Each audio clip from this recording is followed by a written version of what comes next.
অনুসন্ধানী সংবাদ সবসময় এটিভি নিউজ 24।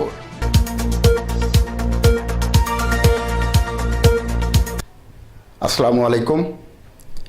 দেশে ও দেশের বাইরে থেকে যারা দেখছেন এটিভি সংবাদ শিরোনাম, প্রত্যেককে স্বাগত জানাচ্ছি।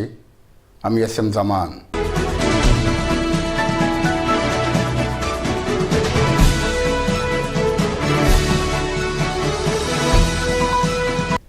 চীনের কাছ থেকে বাংলাদেশ পেল সর্বাধুনিক দুটি করভেট যুদ্ধজাহাজ। চীন সর্বাধুনিক এই দুটি করভেট শ্রেণীর যুদ্ধজাহাজ বাংলাদেশের কাছে ইতিমধ্যে হস্তান্তর করেছে। এতে সংযুক্ত রয়েছে বহুমুখী প্রতিরক্ষা ও আক্রমণ ব্যবস্থা।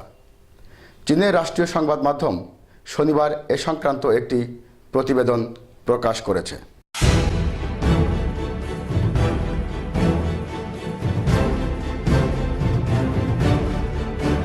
2021 সালের মধ্যে 20% এবং 2041 সালের মধ্যে 50% শিক্ষার্থী কারিগরি শিক্ষায় যুক্ত হবে। কারিগরি শিক্ষার পরিপূর্ণ বাস্তবায়নের মধ্য দিয়ে দেশ বিশ্বের উন্নত রাষ্ট্র হিসেবে মাথা তুলে দাঁড়াবে। আজ কলম্বা প্ল্যান স্টাফ কলেজ আয়োজিত 5 দিনব্যাপী in country web batch teaching and learning অনুষ্ঠানের উদ্বোধনী দিনে প্রধান অতিথির বক্তব্যে এ কথা বলেন শিক্ষামন্ত্রী।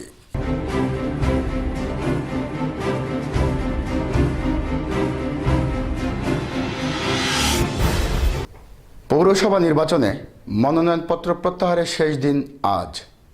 আগামীকাল সোমবার থেকে বৈধ প্রতীকের জন্য প্রতীক বরাদ্দ করবেন পৌরসভাগুলোর সংশ্লিষ্ট রিটার্নিং কর্মকর্তারা। এরপরই প্রতীক নিয়ে আনুষ্ঠানিক নির্বাচনী প্রচারে নামবে প্রার্থীরা।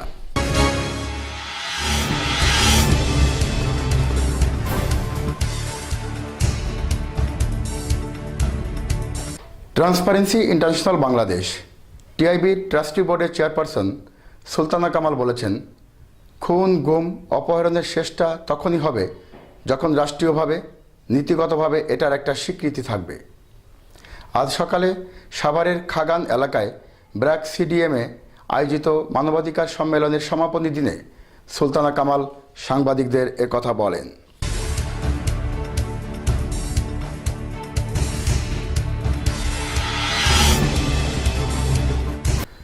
তথ্যমন্ত্রী হাসানুল্লাহ কিনু বলেছেন, সাংবাদিক আবদুল্লাহ আল ফারুকের মৃত্যুর ঘটনায় জড়িত ঘাতক ট্রাকের হদিস বের করে চালককে আইনের আওতায় আনা হবে।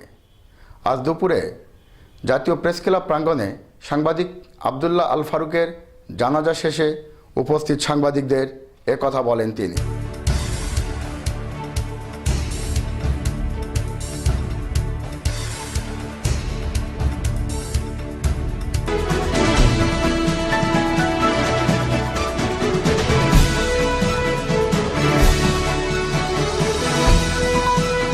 গাজীপুরের টঙ্গী মডেল থানার এএসআই লালন ফকিরের বিরুদ্ধে ভুয়া ওয়ারেন্ট দেখিয়ে এলাকার ব্যবসায়ীদের গ্রেপ্তার করে চাঁদা আদায় করার অভিযোগ পাওয়া গেছে। গতকাল শনিবার ভোরে এএসআই লালন ফকির আরিসপুর এলাকার ঝুট ব্যবসায়ী ইমরান হোসেনকে ব্যাংকার মাঠ এলাকা থেকে ডাকাতি মামলার ভুয়া ওয়ারেন্ট দেখিয়ে আটক করে 2 লাখ টাকা দাবি করে। টাকা দিতে অস্বীকৃতি জানালে তাকে থানায় নিয়ে আসা হয়। পরে 45,000 টাকার বিনিময়ে ইমরানকে 54 ধারায় আদালতে প্রেরণ করে।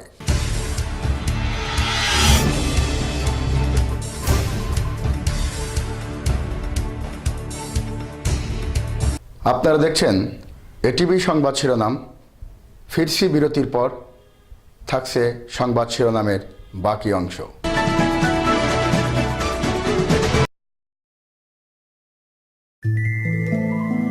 তোমার এই চিরসুন্দর সৃষ্টি কেন অসময়ে ঝাপসা হয়ে আসে?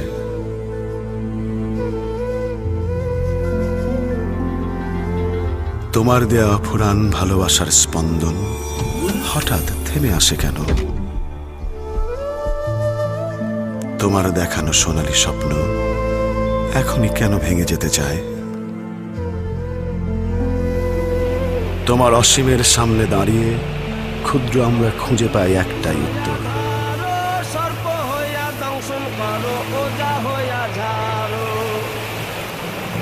হ্যাঁ, এই আমাদের বিশ্বাস। যখন দিয়েছ সীমাবদ্ধতা, তখন দিয়েছ অতিক্রমের শক্তি। তাই হে স্রষ্টা, আমাদের হাতকে করো দক্ষ, দৃষ্টিকে করো প্রখর, মনকে করো একাগ্র, যেন আধারে ছড়িয়ে দিতে পারি তোমার করুণার আলো। স্বাস্থ্যসেবায় আস্থার প্রতীক রেডিক্যাল হসপিটালস লিমিটেড।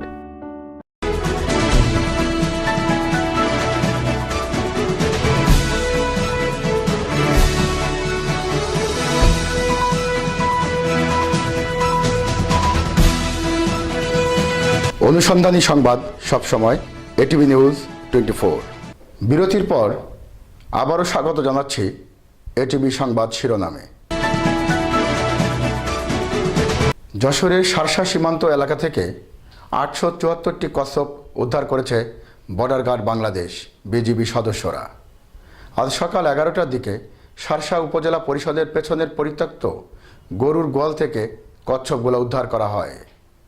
26 বিজিবি ব্যাটালিয়নের সুবেদার আইয়ুব আলী সর্দার উদ্ধারকৃত কচ্ছপের বাজার মূল্য প্রায় 2,18 লাখ টাকা বলে জানান।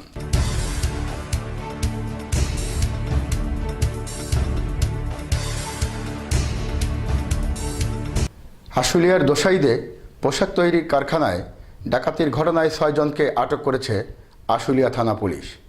এ সময় লুণ্ঠিত 3000 কেজি কাপড়ের মধ্যে 1200 কেজি কাপড় উদ্ধার করা হয়েছে।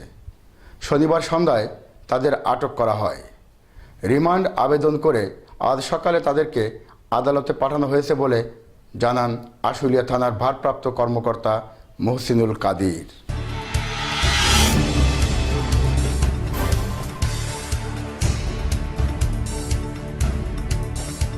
নাশকতার অভিযোগে মানিকগঞ্জ সদর ও সিংগাইর উপজেলা থেকে জামাত শিবির ও বিএনপির 2 কর্মীকে আটক করেছে পুলিশ। গতকাল রাত থেকে আজ ভোর পর্যন্ত পৃথক অভিযানে তাদের আটক করা হয়। বিষয়টি নিশ্চিত করেছেন এটিভি নিউজের প্রতিনিধি রেজাউর রহমান রেজা।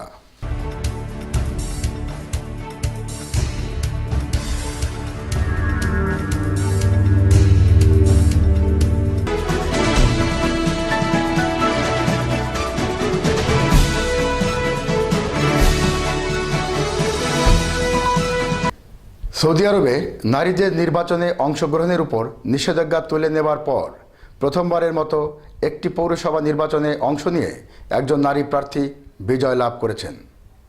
দেশটির নির্বাচন কমিশন বলছে, শনিবারের ভোটে মক্কা প্রদেশের একটি আসনে জয় নিশ্চিত করছেন প্রার্থী সালমা বিনতে হিজাব আল ওতেইবি।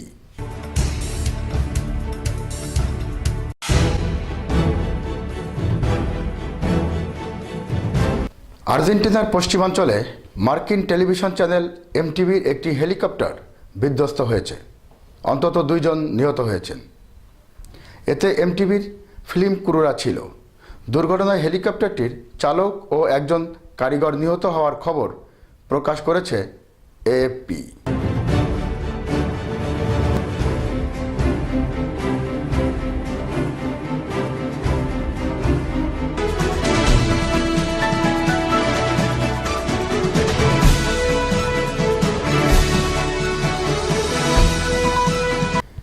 প্রস্তাবিত ভারত পাকিস্তান সিরিজের সম্ভাবনা আর দেখা যাচ্ছে না। পাকিস্তান ক্রিকেট কর্তৃপক্ষ আশা ছেড়ে দিয়েছে। এ অবস্থায় আগামী মার্চ-এপ্রিলে অনুষ্ঠেয় টি-20 বিশ্বকাপ বয়কট করবেন না তো পাকিস্তান, এমন শঙ্কা জাগছে। তখন পাকিস্তানের কিংবদন্তি ফাস্ট বোলার ওয়াসিম আকরাম সমাধান করে দিচ্ছেন। তিনি বলেন, কোনো কারণে টি-20 বয়কট করা যাবে না, তাতে পাকিস্তানের বড় ক্ষতি হয়ে যাবে।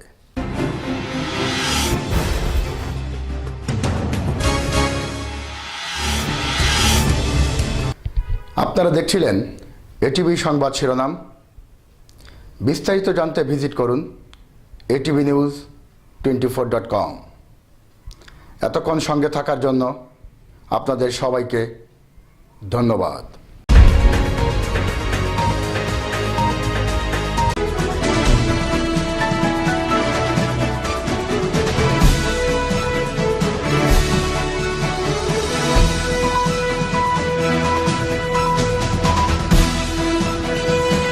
অনুসন্ধানী সংবাদ সবসময় এটিভি নিউজ 24।